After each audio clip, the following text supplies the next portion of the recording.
actively screaming in people's face, except when it's really necessary. Sometimes it's necessary. Sometimes we have to do that. So how many of us says 1, 2, 3, 4, 5, 6? Do we need to introduce ourselves? Oh yeah. Why not? Emily, why don't you start? Oh, okay. Hi, my name is Graslie. I have the educational YouTube channel called The Brain Scoop.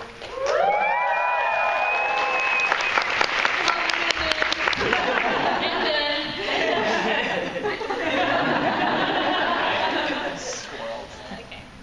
Hi everybody, I am HAYLEY G. Hoover, and I have a personal YouTube channel, HAYLEY G. Hoover, that's a mixture of like comedy and politics, I guess.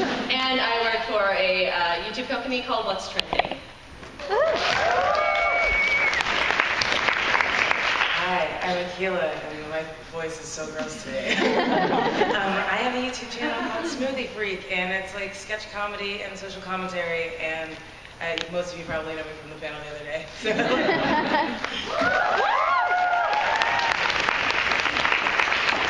Hello, my name is Savannah Brown. I have a channel which is basically like, I do vlogs, but I also do poetry, and I do music, and I am super interested in things like gender and sexuality, so I like talking about that as well.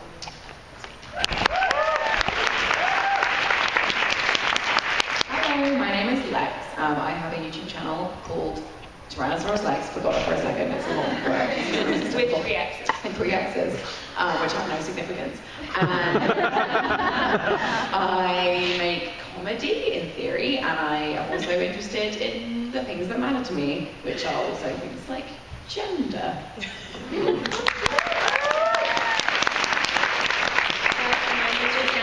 And my YouTube channel is Miss X ROJAS, but no one can ever get to it like that, so they very kindly give me the vanity link, youtube.com/ROSIANNA. My videos are very random, books and sexuality and gender, and what I feel like talking about that day, really, depending. I also work for John Green by day, which is very, very good fun. So I'm just, I think the best way to do this is if we somehow If we just like cut the thing Yeah. down in thirds. Yeah, I think that's a good way to do it. Okay, so we're going to break the room down into thirds, and then we're going to find some way that everyone can look at it and listen and hear each other. And then you're each going to be assigned a team leader, and then for the next, I think, 40 minutes or so, we're going to go through and just discuss some questions and kind of have back and forth. And we're really here just to guide the discussion. And just hear what you guys think, and then at the end for the past 15 minutes we can just do like a feedback kind of Q&A stuff. Does that sound good to you guys? Yeah. Okay. So shall we just start splitting up? Yeah. it's like the first, every bit of rows, I think, is how the math breaks down. We'll let her pick. Yeah. I mean, know where the snacks are. One row has the snacks.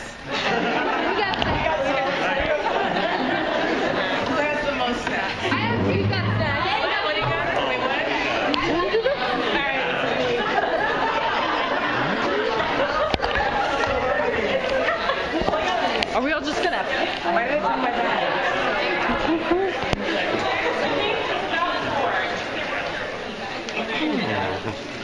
Wait, I thought this was this.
for things that are not specific to science, etc.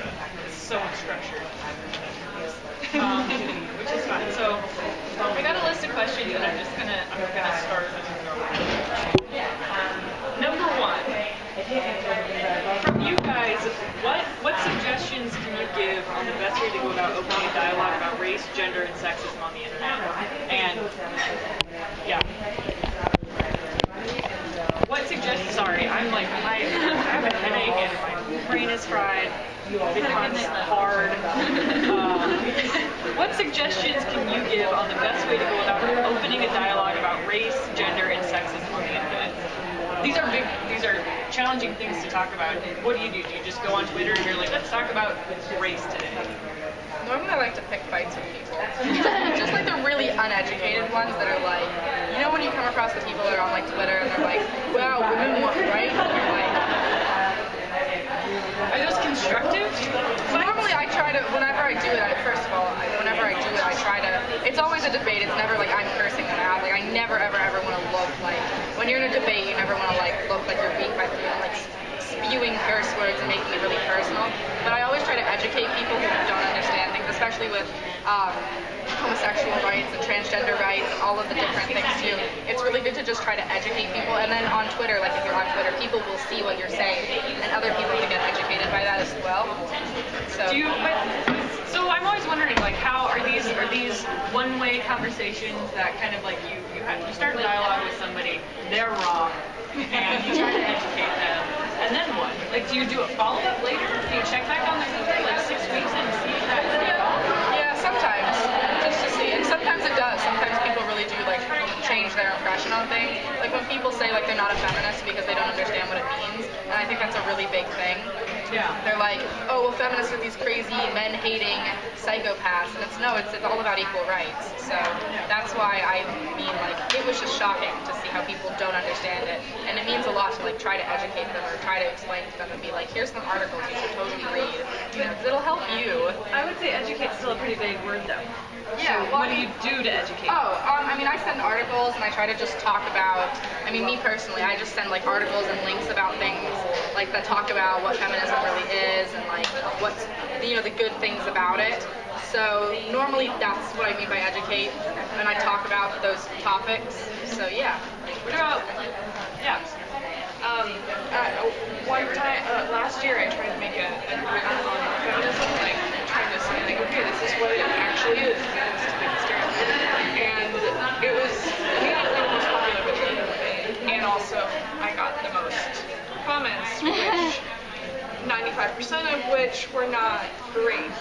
And I had a lot of links, I had a lot of stuff, but no one clicked on it. They immediately just saw the title, they watched the first 30 seconds, and they're like, you know, like it was just really hateful. And so I don't know if people who go out of their way to find videos about that or find conversations about that are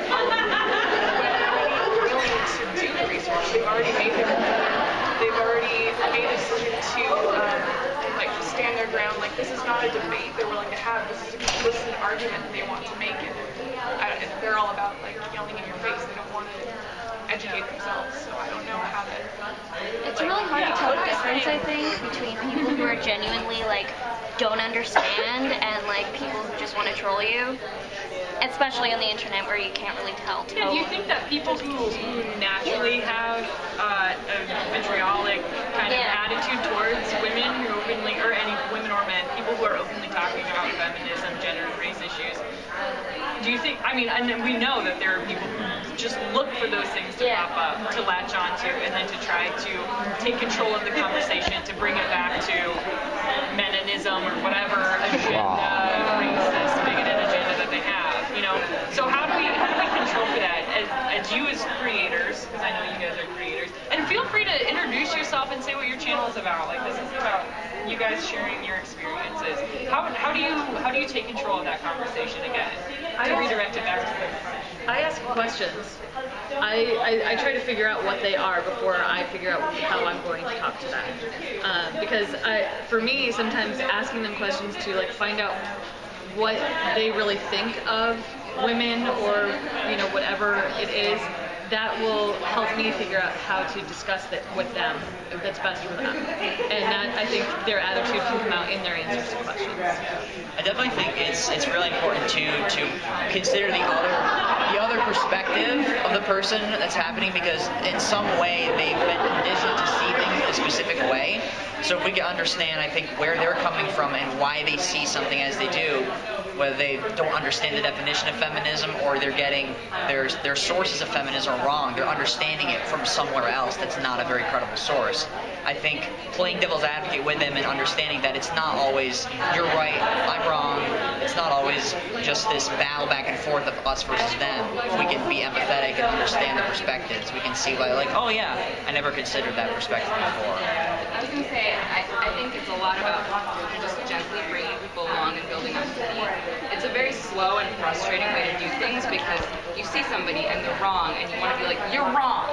Yeah. But often I feel like people get defensive and double down. And so what I think is helpful for me has been kind of taking people at an individual level and just like sharing in the context of what I'm doing as a whole, like, you know, stories about my life and my experience. It's kind of like this slow poison of like feminism or like racial justice. And it's just like, oh, you didn't know you were getting that, but slowly medicine. Yeah, not so poison. Yeah, medicine. Poison them with our chemistry. But I think just kind of bringing people along slowly and being like, okay, I understand you, I understand your life, and now the next person I see, maybe I'm a little more open and understanding with them. I feel like it's definitely sort of a case-by-case thing, where you have to figure out, usually for me, if I see like a girl who's like really young, like I've seen girls like 12 or something going like, oh, I'm not a feminist because da-da-da-da-da, I'll usually try and clear that up with them, whereas if you're a grown man saying that all feminists must die, I'm probably not going to engage with you and try to change your mind, just for my own safety, so.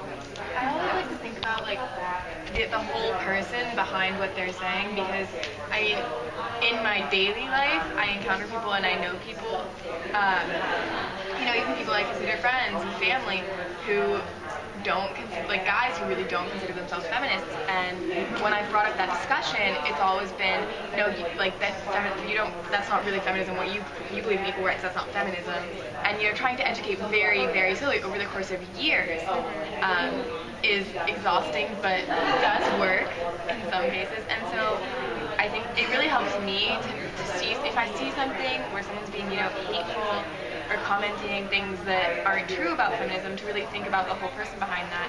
You know, not just like, oh, this is someone who's spewing hate, who, this is someone who's stupid, this is someone who doesn't know what they're talking about, and like even if what they say makes me really angry, that kind of helps me like calm down and think about like, this is someone who like is like my brother or like my uncle who, you know, doesn't understand that they're still like a whole person and they still like need that respect that everyone should give. I think, oh, sorry, you can go. Well, it is also important to remember that it is your job to keep yourself safe and also recognize that you're also not a non-profit. Like, it is you do not have to give your effort entirely to educate other people too. Like, you do not have to exhaust every effort of yourself all day to educating other people. Like, that is what the internet is for too.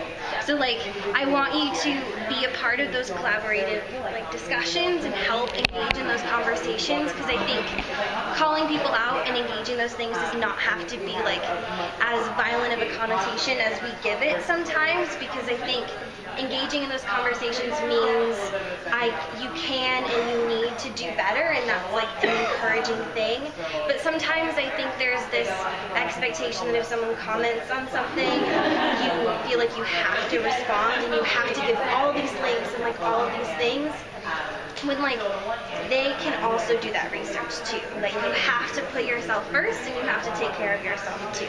So like, sometimes I feel like it's not our responsibility as someone who is female and also going through other like oppressions to have to educate these people as well, because we're going through these experiences and they can also educate themselves too. I feel like the conversation, when people start talking about, like, let's talk about women or gender issue, everyone like, they like put their armor on, you know, like we're like grabbing our weaponry and we're like steeling ourselves for the worst. But gender and sexuality discussions you're right, they don't have to be super aggressive or confrontational. A lot of the ways that I approach gender issues is in a very subtle way. So like, when we talk about, in my experience, like when I'm talking about researchers who I work with who happen to be female, I never say woman scientists. Like, you just take that out of it. You never say, whoa, we got a woman here. Yeah. You know, there are subtle ways that you can talk about these things, and it helps to, I don't know, I myself shy away from the aggressiveness of the conversations. Like, I tend to not get into any kind of large discussion when it starts to feel like it's going to be an unsafe or damaging conversation. Do you guys feel that way? Like, are you more inclined to like want to back away from those sorts of? It can be really dumb. It's really exhausting. When it feels confrontational, when you approach the person and they're not like, it's that letting of the guard down, it's yielding to somebody wanting to educate you instead of being like, what are your sources and you're wrong, and that our feeling is a whole separation. But if we're not the people who are, and I'm a devil's advocate here, if we're not the people who are, you know, steeling ourselves from battle and going into those conversations, where do we leave those attitudes? You know, like, how do you deal with somebody who is that confrontational or that aggressive? I've just called in friends. I've had some times that I've been on Twitter and like I'll literally text a friend saying, hey, do you see this guy that's talking with me? Like, this is too much for me. And I usually turn to guys and say, like, can I get a male voice in here? And the guys that I turn to will jump in and go, hey, no, have you read what she's saying? Like, go back and say it again, like, read it again, because her words are right.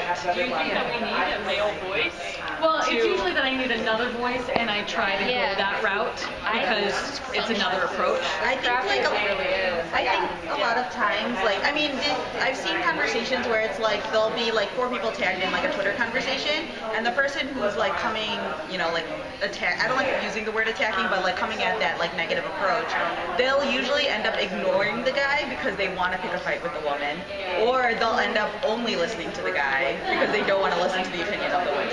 And like, I feel like sometimes you do need, well, I think it is important for men to speak up, because I think a lot of times men are too passive in these conversations, and they just are like, oh, it's not my issue, but it is their issue too, and they need to speak up sometimes. So we're on opposite ends of the spectrum, right? We're either way too aggressive in confrontation, or we don't want to be involved in it at all. I think that can be the appearance. I think a lot of times we forget that whole spectrum mentality. When we start to use words, we start to like chop up apart points on that spectrum, and that's where arguments happen. So. There's also a case to be made that men need to take a step back and stop talking. Yep. You've done your talking. Now let the women speak. speak in something that, like, as a white person, I'm like, oh, no, this is not my place to speak. Like, I'm going to let somebody of the race of minority make this argument. I don't need to make this argument on that.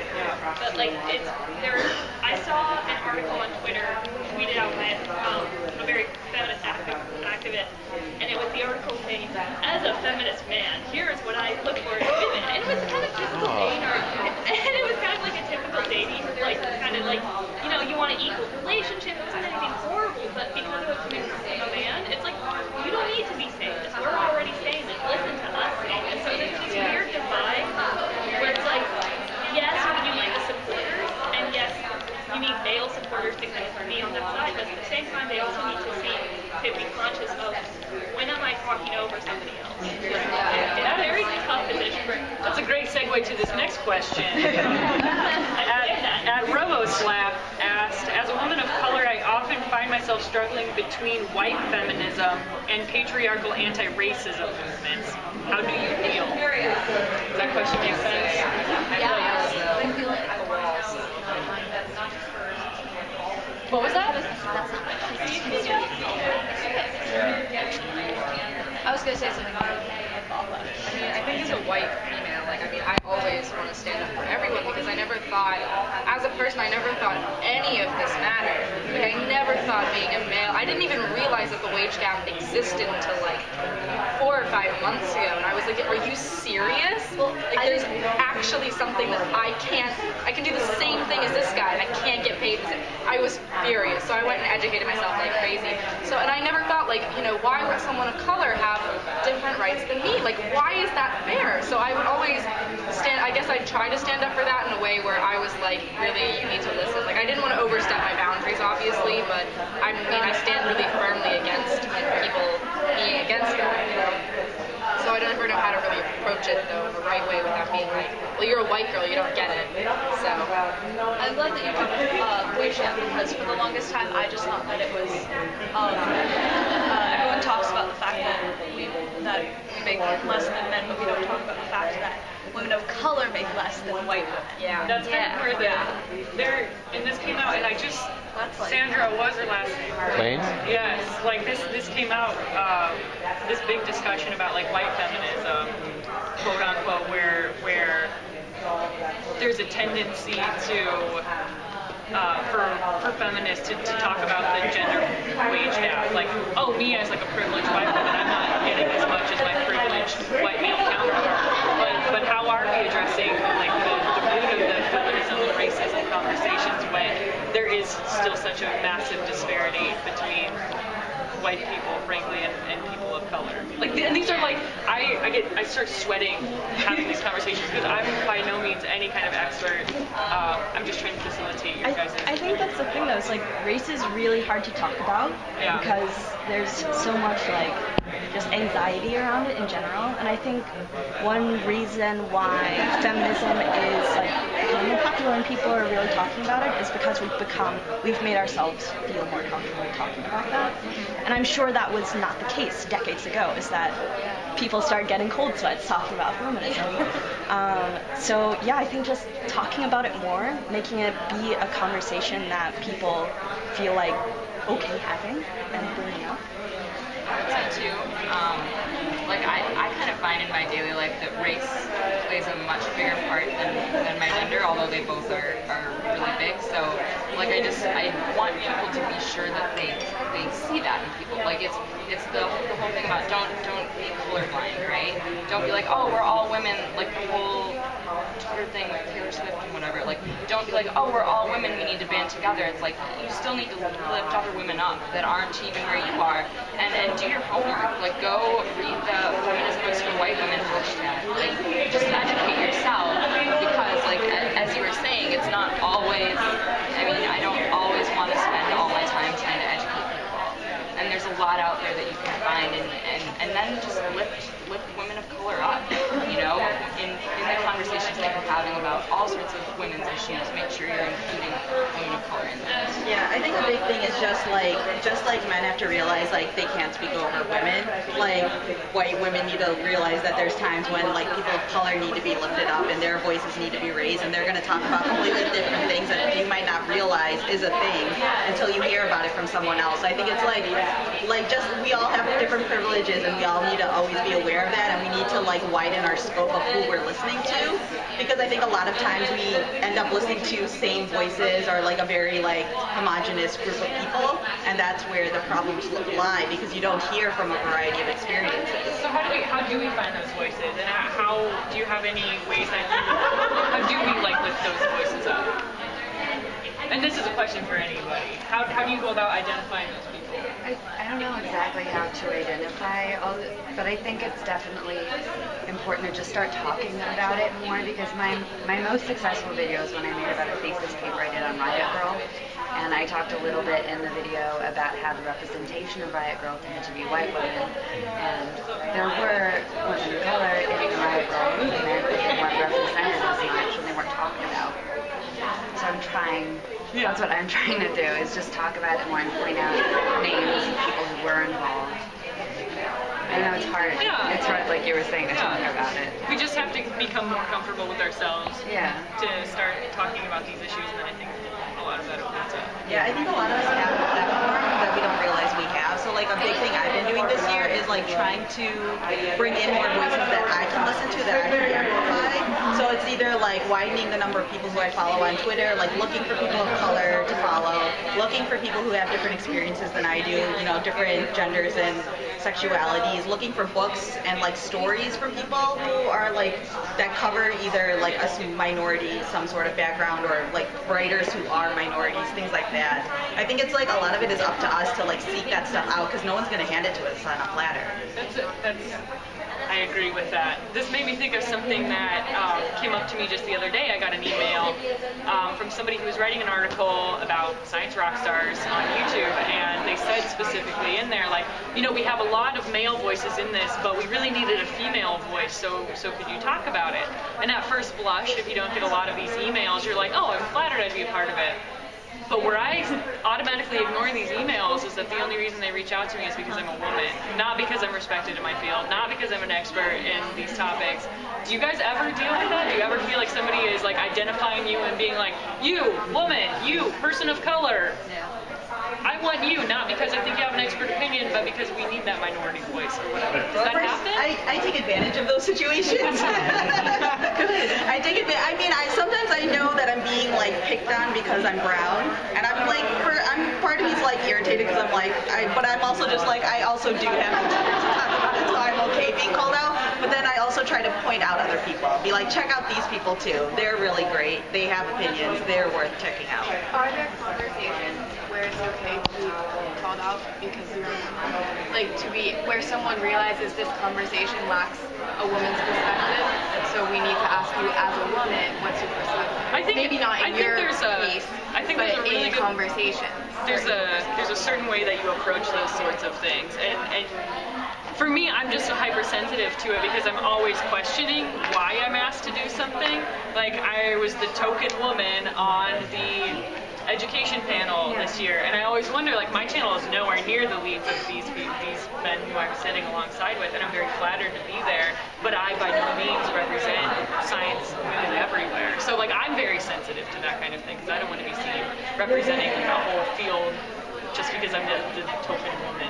Is it too presumptuous to ask when you're in that situation, why aren't there 50% women in this situation instead of just one? Oh, I call it out. Yeah, maybe not at VidCon because I know those guys and like, and I know that they respect the work that I do, and that's why I'm here. Like, I'm really here because of Hangry. Like, I absolutely. But you know, I was anytime otherwise I get asked to give content talks or whatever. Sorry, I'm babbling a little bit. I do ask people, especially when it's a last minute ask, and all of a sudden you look around and you're like, oh, wait, I was the only woman. Did they just look at what they had in the lineup and been like, oh shit, and then they call me. Like, rather than picking these last-minute women and people of color to be on whatever the heck you're doing, you should try and like actually broaden the amount of people that you know who are talented in their field and are diverse groups of people, because it's not that hard to find. No, you just need to put in like this much effort, and then boom, you have like a wonderfully diverse panel with lots of different voices. But that would take respecting them. Yikes. That would take respect. It also takes being aware of the problem, and a lot of guys aren't. Yeah, and I think one thing, like, and people have differing opinions on this, so I know by no means speak for all people of color, but I think it's okay to say, hey, you know what? I'm very dumb in this area. Please help me. Like, where should I start? Who should I follow? Who should I look for? Like, I think Leslie Datzis does an amazing job of this. She has a channel, One Time Stories, and she's always trying to diversify her pool of storytellers. And she says, like, hey, in the comments, I'm looking for age diversity. I'm looking for LGBT folks who, like, do a really, you know, great stuff. And just say, like, I am not aware of what's going on in this community. Where do I start? And then be grateful and be part of a conversation and use that. Yeah, it's great. This leads into another really good question by Tally Abram. How has being a woman on YouTube affected your identity? You know, for all the men who are here too, how has your gender affected or not affected your identity? Has being under the microscope in this way made you more aware of disparities? I'm looking for you. So I started doing videos this summer for a research project. Yeah. Doing research of ethics of cyber harassment and free speech. So I'm sitting here going like, so how are you guys responding to all of these horrible people? But I've also like, I made a video saying I am a social justice worker and I'm proud. And like I had the video saying I put it. And it felt weird because I could like go between these two personalities and be like, yeah, I'm a feminist woman and I want to do these things at the same time. Like I'm like, I want to talk about these other issues. Or I'm also like sitting here writing the cat city, just been like, oh my god, when is it gonna come? When are they gonna find me? When are they gonna attack the channel? When are they gonna send a comment? I have a public Twitter account, like, oh my god, I'm so afraid. I'm trying to like make this very conscious decision of whether or not I want to be kind of the spokesperson for cyber harassment, especially gender cyber harassment. So I still don't know if I want to be that person. What is the real fear? Like, I don't, that's the thing, like, I'm afraid of, like, my word being attacked, am I afraid of just the harassment, or am I afraid of being defined? Like, I don't have time to think about this, I'm at VidCon and I got another conference. But, so that's a really interesting point too, like, because I'm oftentimes afraid of talking about these things, and is it because we are afraid of reading those comments? Are we afraid of get under our skin and they'll be damaging to us mentally or emotionally, or are we legitimately afraid that this is such a hostile environment that we will be personally or physically attacked? Like, internet aside, like, is that a real threat? Is that something that you guys are legitimately afraid of? My dad joked, like, he's like, you filmed a video in the house, they're gonna find us. I don't know, I feel like sometimes, even if you're not talking about these issues, if you're a woman on YouTube, sometimes, you know, it's still gonna happen. Yeah. So my whole thing is like, the first time I ever started getting hate, it was on videos about Harry Potter. Like, I don't even have to, so I figure, hey, if I'm gonna get ridiculous comments either way, I might as well do something to like, you know, I might as well just talk about whatever I want to. People are gonna judge me. Yeah. Sorry, Everybody here okay? Well, sort of here. I think it can easily escalate too. I mean, being myself and being in like a privileged position, I want to make sure that I'm educated if I even go into talking about topics like this. Because if I come off wrong in some way and I'm in a privileged position, people think that I don't have responsibility to be able to speak on something. So having all of these advantages in this position and not as many advantages as being colored and having that, it's difficult sometimes for me to approach that confidently, knowing it could be taken in the wrong way. So that's sort of what I feel about that. Well, it's good that you're here, like, educating yourself. Exactly. And I've done stuff in youth leadership too in the past, with like with career technical education, so like Family Consumer Sciences and Future Farmers of America. So, and that organization is mainly women as well. So there's some sort of leadership aspect that I think is really prevalent in women and how they engage in communities. So that's why I'm here. A comment over here.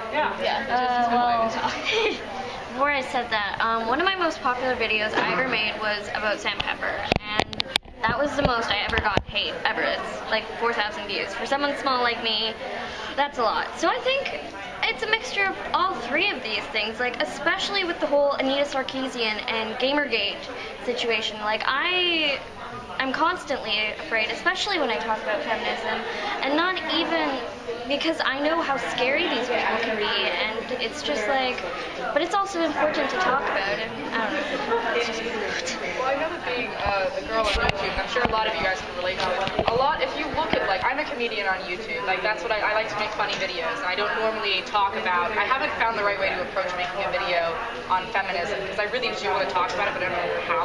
But I know being a woman on YouTube, if you look at some of the top content creators, especially in comedy, like, look at the gender difference. Like, there's so many more huge, cute boys, you know, on the top of that pole that everyone wants to go see versus huge, cute girls, you know? It's because, and the problem is it's because a lot of these teenage girls, like us, a lot of them don't know and don't realize that we're giving a lot of people this power, this obsessive power, if we keep worshiping all these teenage boys versus worshiping everybody, I guess. And so I know that when I would watch Jenna Marbles when I was really little, she's my favorite YouTuber. She still is. I love her. And I would watch her, and I never thought I could make a YouTube video in my entire life because all these people are boys. Like, and all these people are like, boys, like, to be a girl YouTuber, you have to be like really, you know, consistent to make it. Like, you can't just be a cute boy and make a 6-second video and be instantly famous because you're a cute boy, which is such a hard thing that I want to address. Yeah. I see boys on top, and I see only white people. Yeah. So like every like guru or like I do fashion boards. Yeah. And they're all girls. They're all like blonde, brunette, blue eyes, and I'm like tall, so I have curly hair. Yeah. I'm not as skinny. Like I have a different body shape because I'm of a different like race. Because you're a human being. I look different, so like that's also weird. I like one of my first hate comments wasn't on my video, but it was a video I did with Amara and the hate comment was, "Can she even speak English?" The whole video I was speaking English. But like I was like, okay. I mean, like I was hurt, but like not because like they said that. I think it's because everyone in the video was blonde except for me. And I'm not like there's like Latinos on YouTube, but they all like are light skinned Latinos. Latinas that happen to be like mixed with another. So we're hearing a lot about like how we need to find these voices and find these people and increase the minority representation, women and people of color online. What can we do to help people like you? I don't know. Like, yeah, but I mean, these are good questions, right? Like, what can we do? Like, what can I do as somebody who's an established science person on the internet? Like, I mean, I would say, well, first of all, I just want to say what is so cool about what you're doing is that, like, just what you were saying, some little girl who looks like you is going to see you, and in 10 years she's going to say, I can do that too. Yeah. I cry every year. So, like, good on you. It's really powerful of you. Oh my God, stop. Make the rest of us cry. Don't do it. But I think that's it. Like, one thing, and I'm not trying to call you out, but I was at that education panel, and there was somebody who was saying, like, well, we got diversity, we got a woman. And I was like, but also you're all white, and also you're all doing science. And so, like, there's so many other ways that I feel like when you do have a position of power, as a white woman even, it is to say, like, hey, where are the voices, you know, that aren't like mine in the room? And being aware of that and using that position of power to say, we haven't gone far enough. You could increase what's possible in people's eyes if you highlight people that are doing great work and it's not very well known by pointing people out in a privileged position and sharing and making contact with other people as well that are also privileged in the same position. take that 4-year-old girl that's doing science that no one knows about and inspire her to continue to increase that possibility. People just make assumptions. Everybody knows Graslie. It's okay. Graslie! Like, I was gonna say, like, I talk about books on the internet, and so, like, a big thing that's happening in the book community is talking about diversity, and, like, the authors that a lot of people read, a lot of people talk about are white. And so, like, some of my friends have made it a point where they're like, no one likes quotas. Like, it feels like such a, like, ugly thing to do, but they're making it a point that, like, every, like, 3rd or 4th book that they read, it has to be a person of color. And if it hasn't, then they're gonna, like, change what they're reading. And I think being conscious of what you're consuming and making conscious decisions to seek out stuff is a thing that most people don't do. And, like, you need, like, I think the big thing is, like, we can't just mindlessly go along and just take what's given to us, because a lot of times what we're given is already curated and filtered in a way that helps the privilege. So I think it takes a lot of us just really taking the step of being conscious of every situation that we're in and seeing, like, is there a way that I can help improve this for people who aren't like me? Yeah, I think something that we can definitely do for people who aren't already, like, massively educated, like most of us are, like, as someone who's in, like, a position that they can, like, promote other people who are doing other things, like, in a really, like, subtle way, if you're promoting, like, let's say you were to promote her videos, and you're not going to say, oh, I'm doing it because of how she looks. You're doing it because you genuinely say she makes great content. All these other kids, you know, that'll go to her content and see, and they won't think, you know, oh, I'm watching her because, you know, yeah, exactly, that's not why I'm watching her. I'm not watching her because she's a pretty Latina. I'm watching her because I like her content. She's a funny, smart, you know, person. So I think if you do that, it would also increase the thing of making more people equal, like, on the stance of versus, instead of just, I mean, lifting up people is super important, and I think it's a really, like, subtle way to do it, to where the point, like, it's not like you're super promoting, like, you gotta watch this because they're a person of color. You're watching them because they're a person. So you bring it. Yeah, and it would, and because if you're at any position of power, even if some white guy were to do it, you know, just to be like, watch her videos because she makes really cool videos and I really like them. And they'd see it, and then you would be able to become, you'd be able to be a person of that power where you can.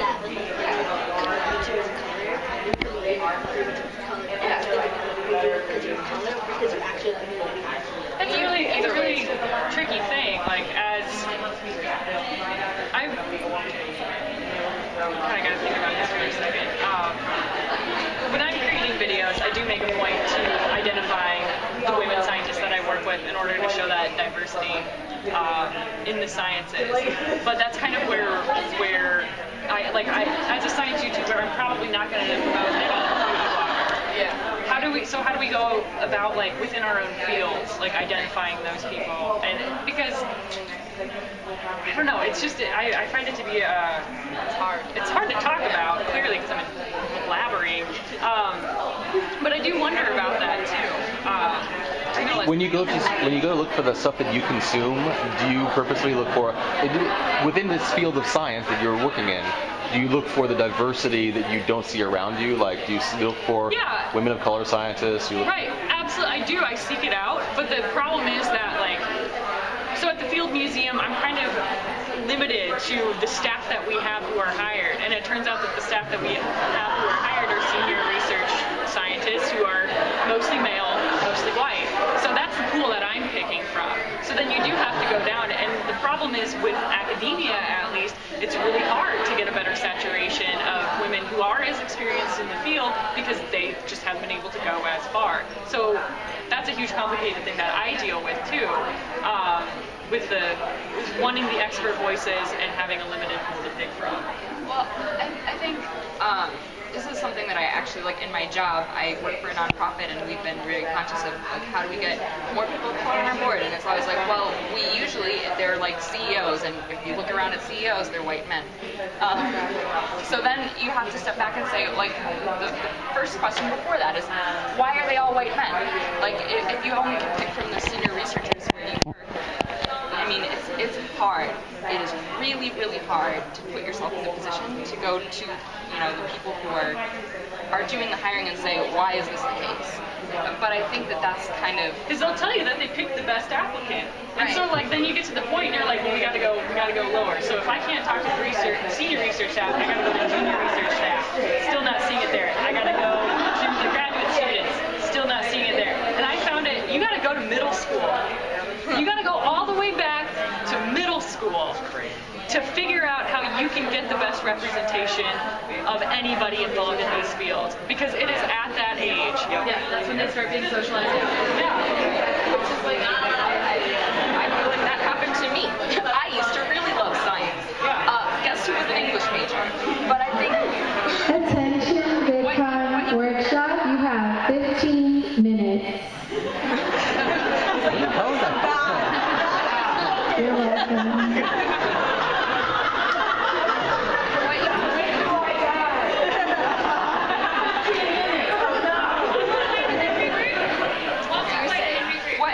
What you can do, I think, is continue to inspire the next generation, keep them in it, which you're already doing, which is awesome. But also when we think about like, oh, I want to watch the best creators, not just the creators of color. Like, why not both? Why isn't diversity something that makes them good? You know, I just think that that's a strength that you bring to the table as a person of color, and that should be included in why I'm watching. We gotta wait 10 or 20 years for the next generation to help us with some of these things. All joking aside, that might be what it takes. And we need to redefine what's best. We need to redefine and reprioritize that these voices have value in that they are different voices. Yeah, that's what I'm here for. I saw something that I think in Symphony Hiring, they do blind audition, and when they do, they reach drastically, so you can only read one part of the yeah, do it like the sign, separate the name from the person, and then do the best person. Or is that like there are ways to do it? I think Reddit bans salary negotiations because it's so much done by there's so much more absurd. So there are like policy pieces that aren't that controversial. Like it happens more in like but there's still like things that you tell the HR people like stop looking at me. I wrote it on something like that. But as a consumer, as somebody who's seeking out the diversity, it's kind of the opposite. You know, you are a little selecting for that. It's getting a little loud in here. The conversation's getting a little disrupted. Yeah. I know that there's people right next to me. Yeah. Well, I just had an idea. Oh, well, I was just gonna, maybe we can open the floor for people who haven't talked yet, because I know it can be hard to jump in sometimes. Yeah. So, I don't know. It's not a constructive way to have a conversation, let's be honest. Very sweet. I was just gonna, I had an idea for a temporary fix for you, maybe. If we ever did have a generation program or something, maybe we could find, you can bring them into your interview. I love your listening, but bring them in so while you're talking with, the female senior scientists, there's this person of color there. Like, I got it. Okay. Yeah. Can I just say one thing? Yeah. Like one thing that I freelance at this website, and they've like made it a point to like diversify their pool of people who write for them. And one thing that they've done is they do open calls so you can submit, but they were noticing that it's like basically just white people who are applying. So they like made it a point to find people and like nurture them and like get them up to the level that they wanted in order to like get their staff more diversified. It's like you're gonna find that this thing is systemic, you know, like it starts at the bottom. So if they don't have the education or the experience, they are gonna be like, I'm not gonna apply or I'm not gonna make it because I don't have that. So I think it does start with starting low.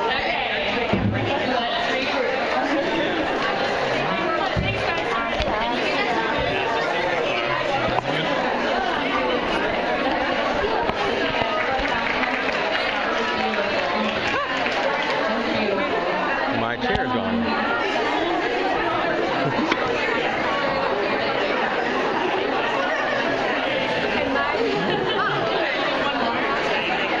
I think this is right.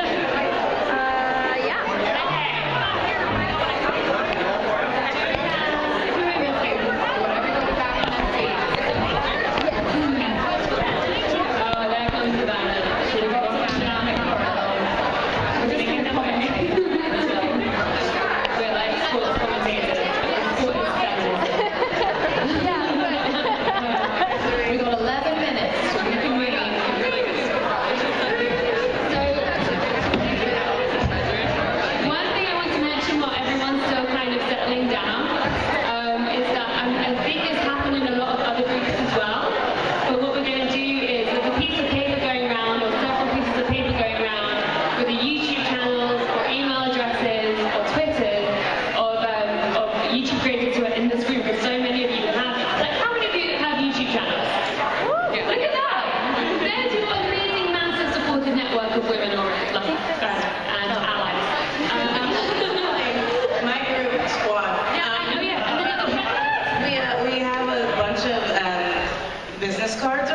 So, I mean, you still sign the paper, guys, but if you want to leave your cards and just swap cards and pick some up, that'll also help so you'll know what they're about and let's find each subscribe other to in them. comment. Do we have a hashtag? Find each other in comment? Oh yeah, we should have a hashtag. What's our hashtag?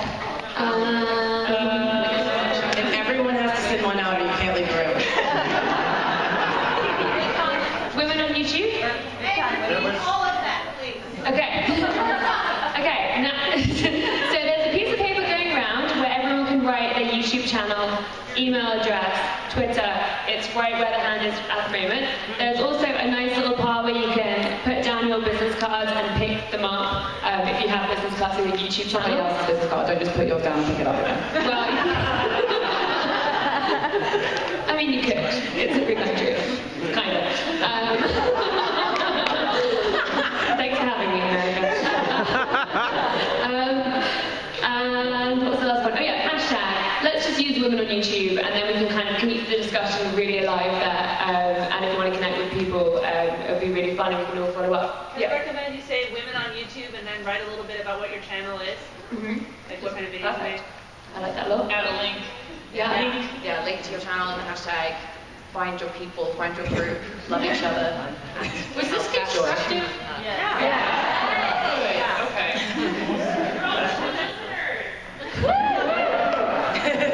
We care. So you guys are really great snacks, thank you. Yeah, so what's the most important thing that came out of your discussion? Like, is there someone... Love each other. We should have came up with a group name. Like a chant. Snacks. Snacks are also very important. Good. Snacks, okay, that's our mission statement now. I think is that while we come together as a community from this grassroots level, also holding the platforms where our content lives to some level of responsibility for boosting these types of stories and using platforms for people who are kind of at the upper levels of that to start the dialogue with companies like YouTube and whatever, so that you can start the conversation to advance what's already happening at the grassroots level as well. So totally. So would you say that we have a responsibility to do that as creators? Yeah. I think we do, and I think it's great that now, with these panels going on, there's a lot of attention from Google and YouTube, and I've spoken, I don't know about you guys, and there might even be some in this room, Google, YouTube, anyone? Yeah! So it's been great because a lot of the conversations I've had have been with people saying, I've been thinking this for years, and I don't know who to speak to about it, or I don't, because it's such a big organization, or it's such a big situation, we don't know what one up the other arm is doing, or how best to proceed, but this is like the time to do it. What do you guys think? Yes. We also thought, I found a statistic where there's only, out of the top 20 most subscribed YouTube channels, there's only one woman on it, so we need to get more subscribers. Who is the one? Huh? Who is the one? Jenna Marbles.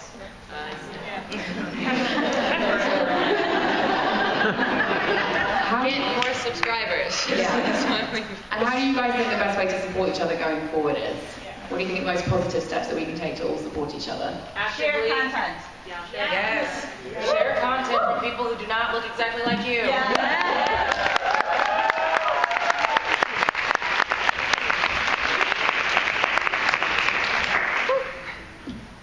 Don't hate, empathize, and educate. In our words panel, your anger is valid as well. Yes.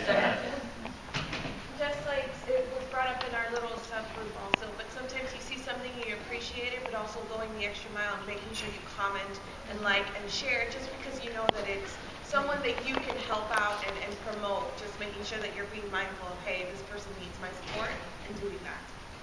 Definitely.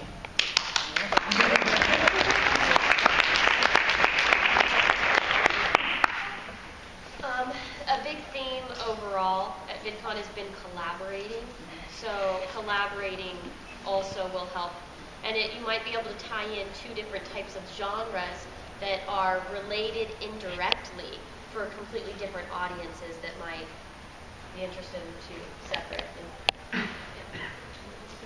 think just being here, we can all now be in each other's comments. You can find people here that you can work with, you can find people here that you can follow on Twitter and support that way, and we can all just be there for each other in the comments, and making sure that if there is any negativity, we can outweigh that massively with positivity. We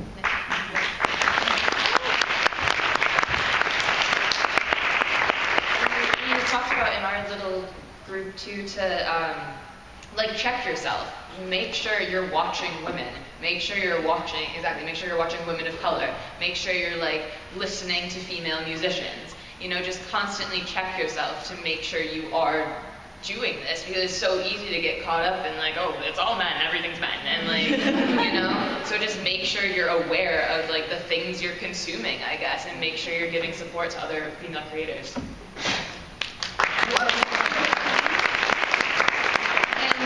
For those female creators, like their videos, buy their stuff, go to their shows, you know. Yeah.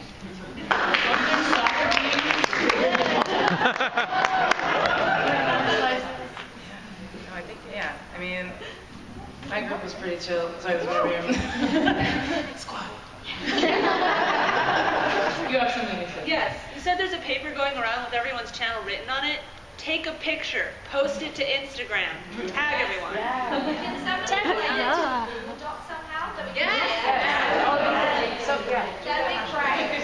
Wait, why?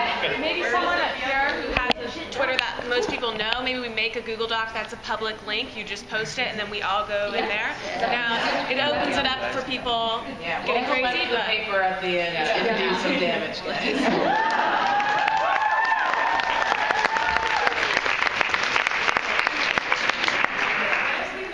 Facebook group,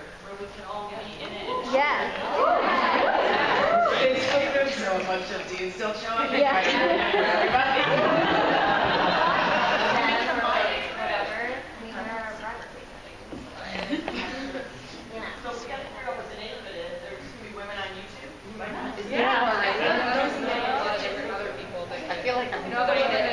That weren't here, you know? They want to join it too. VidCon's expensive, everyone wants to be part of it. Women creators on YouTube. How about just women creators? Yeah. I think we start out with a hashtag and we'll see where it goes. I love that you all have such big ideas. Let's see where it goes. But write legibly on the paper. But yeah, I mean, like, definitely share it on the hashtag as well, because that way you can make extra sure. We'll all be checking it, like we'll all be checking in on everything that's happening on that hashtag. There's somebody back here. If you're writing it now, take a picture of it yourself, because there's quite a few on there. It might be back, and then at least you'll have it in case you can't find it. As a guy who has a problem because patriarchy, I realize a lot of times I take men as default. So even if you think that you watch a lot of women on YouTube, just try to count them out. I thought I watched a lot of women on YouTube, but then realized that they were like 25% of who I subscribe to. Are you sure they went 17%? Yeah. What it is that you may think that you're supporting women, but that's probably not the case. Just to be honest. Have a watch women on YouTube day where all you do is watch women.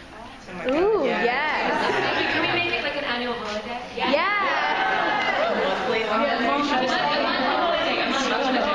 The first Monday of every month, we only watch women on YouTube.